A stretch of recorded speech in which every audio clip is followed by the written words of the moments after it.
Thank you, Mr. Speaker. Members, ever since I've been down here, we've been running amendments on the long bill to add more funding to our transportation system. I can think back to 2016. I think collectively the amendments from this side of the aisle totaled up to over $500 million. I think this year alone we had ones for over $1 billion. All those amendments were rejected, and what I used to tell people is they're holding your commute hostage for a tax increase. Well, they tried that, and that failed. The voters soundly rejected that. Not only did the voters soundly reject that, they came back and added language strengthening our taxpayer Bill of Rights so that they couldn't call it a fee instead. But here we are. From the fiscal note itself, fees on gasoline and diesel fuel, the bill imposes a per gallon fee on gasoline. Members, if it looks like a tax, walks like a tax, acts like a tax, it's a tax.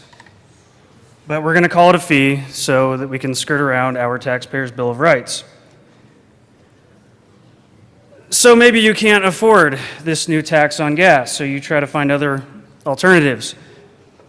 I'll get stuff delivered to my house. Well, we're going to fee that as well.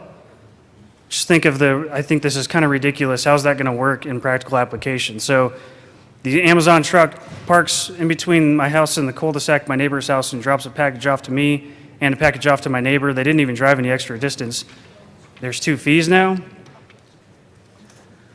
Well, maybe you can't afford to actually buy a vehicle in this state anymore since we've increased your registration fees, and with the higher price of vehicles, your special ownership tax is through the roof, so you can't even afford it. So you look for other alternatives.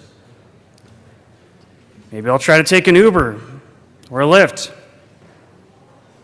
They got you. They're going to fee that as well. I mean, I look at the bill and the scope of everything we've done, and I don't think this bill's the icing or the cherry on top of the cake of this session. Instead, it is the straw that will break the back of the camel.